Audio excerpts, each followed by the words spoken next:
Bonjour, c'est Alphonse Dongo, journaliste économique et financier du Congo-Brazzaville. Je ne suis pas en veste et cravate aujourd'hui parce qu'il s'agit du CHU. Quand on parle CHU, souvent même quelques internautes ajoutent CHU tue. Ça veut dire, ça relate un tout petit peu tout ce que nous vivons. Et chacun de nous a une histoire lorsqu'il faut évoquer le nom CHU. Moi, en ce qui me concerne, je me souviens y avoir perdu mon épouse en 2018, morte des suites d'un AVC. Il fallait tout de suite qu'elle soit admise au service de réanimation et qu'elle soit oxygénée. Mais bon, il n'y avait pas d'oxygène pour qu'elle soit tout de suite intubée. Conséquence, elle est morte quasiment sous nos yeux. Ça, c'est mon histoire. Une deuxième, notre frère aîné, Ondongo Alfred, admis au centre hospitalier universitaire de Brazzaville, se retrouve dans une situation où il lui faut tout de suite des médicaments. Des médicaments, il n'y en avait pas à la pharmacie, il fallait les acheter à l'extérieur. À peine son fils a-t-il garé la voiture au niveau du parking, le temps de revenir, la voiture avait déjà été volée. Pour vous montrer aussi le volet insécurité qui règne au niveau du CHU. Je me souviens également, notre mère, je suis désolé, parce que c'est chacun qui a une histoire sur le CHU, notre mère Ondongo Françoise, pendant la période de la pandémie à coronavirus, elle est mise à l'hôpital, tout de suite, par erreur, on l'envoie dans l'unité des personnes qui sont supposées être infectées de la pandémie à coronavirus. Alors qu'il fallait tout simplement qu'elle soit au service de réanimation parce que nous savions qu'elle elle avait une tension artérielle très élevée. Et alors, qu'est-ce que vous voulez? Elle s'est retrouvée là-bas. On lui administre plutôt des soins qui sont appropriés pour les cas de pandémie à coronavirus que pour l'hypertension artérielle. Conséquence, elle est décédée au centre hospitalier universitaire de Brazzaville. Nous pouvons le dire parce qu'à la suite, tout le monde, tous ceux qui ont versé elle, y compris moi-même, ses petits-fils, ses enfants, sa famille, qui a eu directement, n'est-ce pas, le contact avec elle, nous avons effectué des examens de pandémie à coronavirus. Personne n'en était atteint. Juste pour vous donner l'idée de ce qu'il y a comme véritable pagaille au niveau du centre hospitalier universitaire de Brazzaville.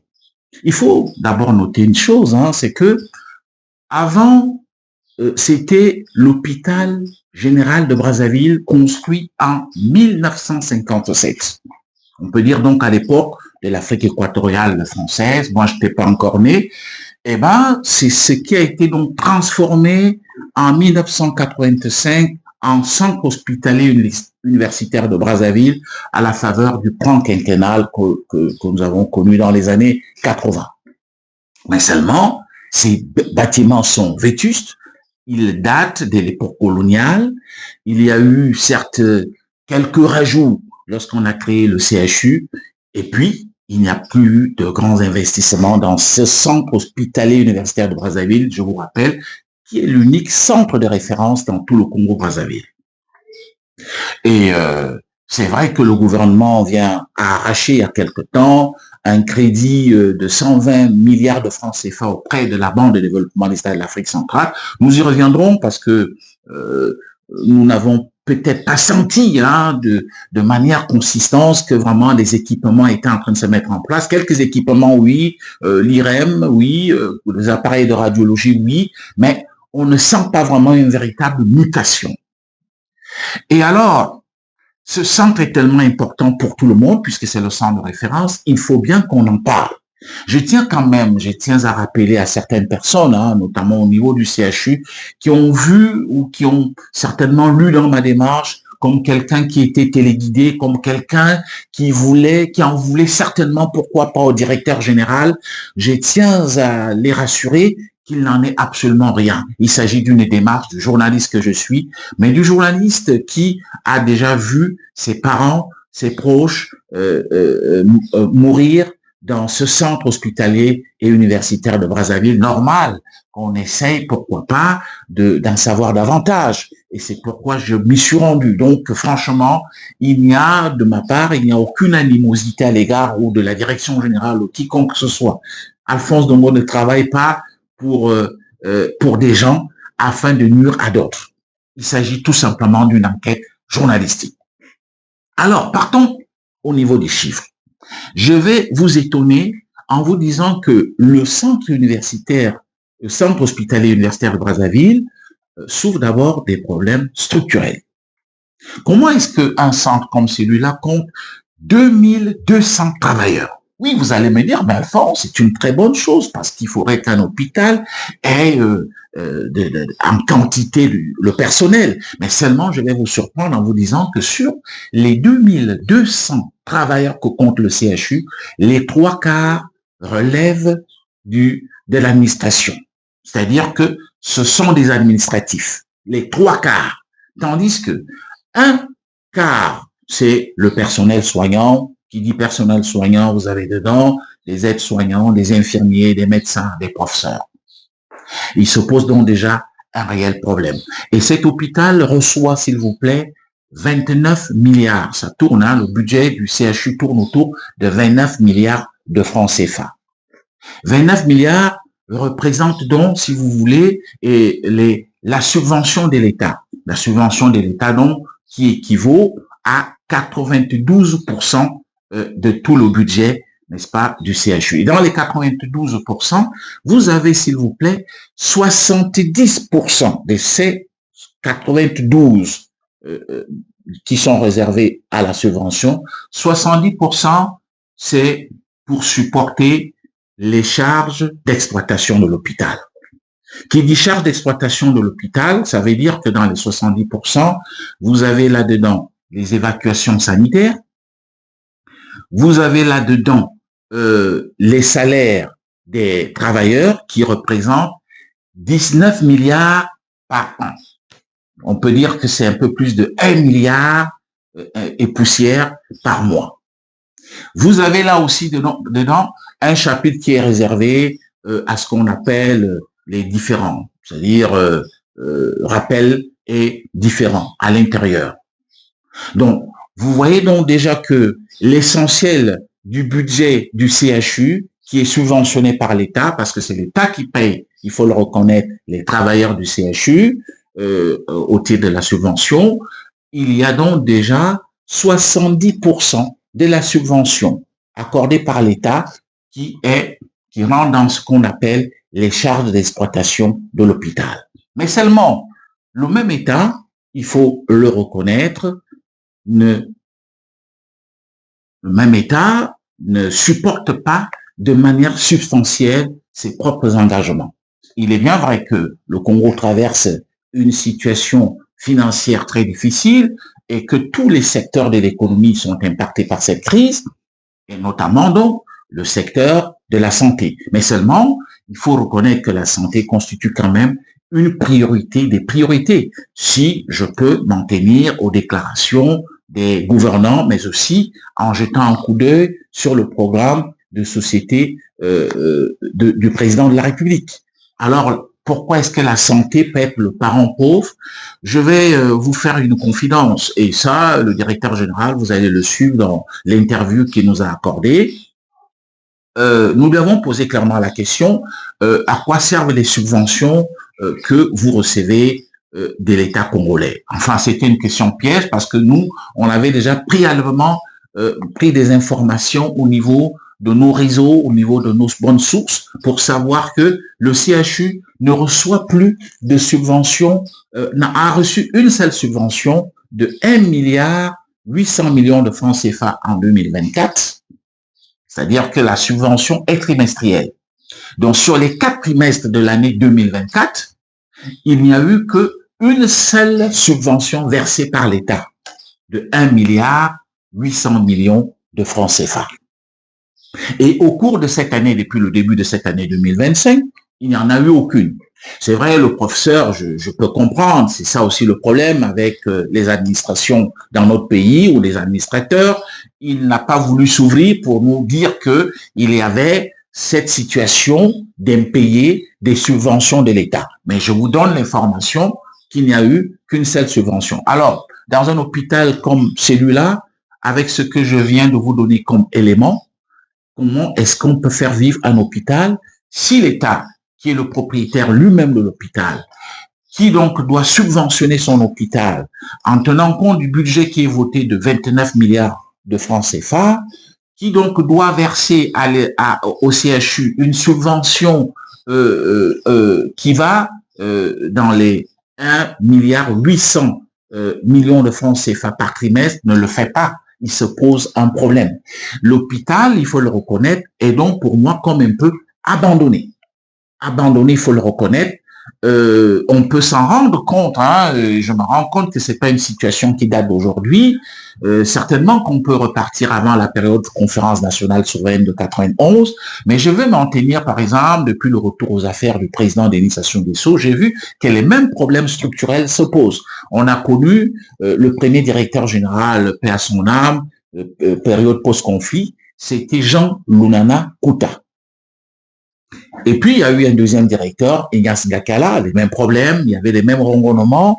Il y a eu un troisième, alors c'est une femme cette fois-ci, une directrice générale, Madame Gisèle Ambiro, qui a essayé, n'est-ce pas, de tenir le taureau par les cornes pour essayer d'apporter réforme au CHU. On sait très bien comment est-ce que elle a été pratiquement jetée en pâture. Et puis, il y a eu Monsieur Bernard monsieur plutôt, il y a eu Daniel, Bernard Ovulaka. Bernard Ovulaka, donc, qui lui aussi a passé un bref séjour au CHU. Et puis, le gouvernement s'est dit, oui, certainement que nous pouvons mieux gérer le CHU en faisant venir des personnes de type blanc, c'est-à-dire des Canadiens. Ça a été le cas donc de monsieur Bernard Reich, qui a été le directeur général du CHU, le Canadien. Et on se rend compte que finalement, aujourd'hui, avec des informations en notre possession, que oui, les Canadiens, certes, sont partis parce qu'il y a eu cette pression populaire, le tollé des réseaux sociaux, la société civile, quelques personnes même au sein de l'exécutif n'en voulaient pas du tout, mais les Canadiens, semble-t-il, étaient eux-mêmes déjà en train de vouloir plier bagage, tout simplement parce que l'État ne respectait pas ses engagements contractuels, notamment verser de manière régulière les subventions d'équilibre. Alors, ce qui fait que l'hôpital s'est retrouvé dans une situation désastreuse. Ça se lit lorsqu'on fait un peu le point sur des recettes, parce que je vous apprends que 8% du budget du CHU, ce sont les recettes internes. Et les recettes internes, on va essayer, j'essaie ici de vous donner c'est les chiffres en notre possession. Par exemple, donc, en 2020, lorsqu'il y avait des Canadiens, les recettes propres du CHU étaient de 800 millions de francs CFA. Et puis, lorsque les Canadiens sont partis, je crois que c'est le professeur Alexis Raoul Thierry Gombe qui est arrivé, il a fait en 2021 993 millions de recettes. Puis en 2022, 1,3 milliard de recettes. En 2023, 2 milliards de recettes propres. Année 2024, les recettes sont un peu descendues à 1,3 milliard de francs CFA. Et puis cette année, selon nos informations que nous avons pu obtenir auprès de nos bonnes sources là-bas, on est déjà à 379 millions depuis le début de cette année 2025. Alors, lorsque vous jetez donc un coup d'œil sur tout cela, il faut donc noter que la tendance par mois est donc quasiment de 150 000 millions de recettes, recettes propres au niveau du CHU. Il faut féliciter peut-être les autorités, le gouvernement à un moment donné a décidé de sécuriser ces recettes via la banque postale qui a installé ses guichets là-bas. Ça veut dire que lorsque un malade arrive, il doit payer de l'argent directement au niveau du guichet de la banque postale et l'argent est sécurisé puisqu'il échoue dans le compte du CHU qui est domicilié au niveau de cette banque. Bon, c'est déjà quelque chose, mais je dois vous dire de par mes enquêtes menées, il y a toujours des recettes qui échappent encore au CHU. Vous avez quelques services qui s'arrangent pourquoi pas, à prendre de l'argent en main et peuvent effectuer, pourquoi pas, des visites, certaines choses. Des gens peuvent passer dans certains services sans que ils passent à la caisse de la banque postale. Vous avez dans cet hôpital, ça aussi il faut le reconnaître, ça c'est le fait même du personnel soignant. D'abord, quand vous arrivez aux urgences, vous êtes quelqu'un qui se trouve dans une situation de détresse. Ça veut dire, vous pouvez être un accidenté, et ainsi de suite. Et l'hôpital exige tout de suite que bon, vous devez payer la visite et puis vous devez faire face aux ordonnances. Bon, c'est vrai que nous avons posé cette question au directeur général. On dit, vous connaissez la situation financière du pays. Comment est-ce que l'on peut exiger à des pauvres qui sont en détresse de tout de suite passer à la caisse? C'est vrai qu'il nous a fait comprendre, nous avons aussi pu mener l'enquête que c'est vrai que dans un hôpital sérieux, ce sont des choses qui ne se pratiquent pas. Mais toutefois, quand ils ont des moyens, ils donnent 2 millions de francs CFA à chaque chef de service, c'est-à-dire les services qui sont les plus sollicités au CHU reçoivent 2 millions de francs CFA afin que lorsqu'il y a des cas de détresse de ce genre, que l'on n'attende pas l'argent qui va arriver des parents ou alors que le malade ou le patient soit abandonné. Bon, mais je dis, tout ça reste insuffisant dans un hôpital où on sait très bien que les professeurs, enfin, je ne leur fais pas injure, ou les médecins ne sont souvent pas là à l'heure, détournent des malades pour les amener dans leur propre clinique, puisqu'il y a un phénomène qui s'est créé, c'est chaque médecin ou chaque professeur qui a sa propre clinique ou son propre cabinet médical. Et quand il reçoit donc un malade au CHU, généralement, c'est pour l'orienter dans sa propre clinique ou son propre cabinet médical. Ce qui constitue aussi, il faut le reconnaître, des recettes qui échappent au CHU. Et ensuite, ajouter à cela, il est souvent étonnant de constater que lorsqu'on arrive chez certains professeurs ou alors médecins, ils sont mieux équipés dans leur cabinet ou même parfois dans leur propre domicile que le CHU, puisqu'ils peuvent vous faire subir quelques examens là chez eux. Donc, ce sont des éléments qui sont tels qu'aujourd'hui, il faut réellement une remise en cause. L'État doit se poser la question, est-ce que je fais de la santé une priorité des priorités? Si oui, il faut donc mettre des moyens pour que le CHU vive. Parce que nous avons pu constater, comme vous le voyez, des images où on voit le service néonat qui a été refait. Je vais vous en parler dans mon prochain podcast. Qu'est-ce qui s'est réellement passé pour ce service néonat? On voit des images du bloc d'accouchement. On voit quelques images, mais cela ne représente absolument rien lorsqu'on sait que le CHU éprouve d'énormes difficultés logistiques. Regardez cette image, par exemple, de la centrale d'hygiène. Oui, l'État a créé cette centrale d'oxygène. Ben oui, c'est une bonne chose, mais je vous apprends que le courant de EKVC est incompatible avec le système de cette centrale d'oxygène. Conséquence, c'est un groupe qui doit donc se charger des bonbonnes de gaz, d'oxygène que l'on doit apporter aux malades. Est-ce que vous voyez un peu ce genre de choses? Et puis, selon nos informations, le CHU doit aujourd'hui une importante ardoise à la société Air Liquide, qui donc doit alimenter la centrale d'oxygène. Et quand nous posons la question, c'est le problème d'argent. Il n'y a pas de subvention. La subvention, il y en a eu une que l'année 2024. Il y en a pratiquement eu depuis le début de cette année. Alors, ça fait que l'hôpital se retrouve dans une situation de sinistrose. Sinistrose que nous vivons, même si au niveau de la direction générale, on s'en défend en disant, nous, on met l'accent sur l'offre de sang, parce qu'on a constaté que s'il y a un taux de décès de 10%, je vous le dis déjà que le taux de décès au CHU est de 10%, mais c'est aussi dû au fait que beaucoup de patients arrivent et n'ont pas accès au sang. Donc, on a mis l'accent pour ça, pour que il y ait souvent de sang en quantité pour les gens qui sont en situation de détresse. Et ils ont aussi mis l'accent, nous disait la direction générale, sur l'hygiène et sur la présence au poste. Bon, la présence au poste, lorsque nous essayons de faire le parcours dans nos enquêtes, il faut reconnaître qu'il y a encore du chemin à faire dans la mesure où beaucoup de docteurs, beaucoup de professeurs et même d'infirmiers n'arrivent pas à l'heure au travail. Ils viennent certainement à l'heure qu'ils veulent.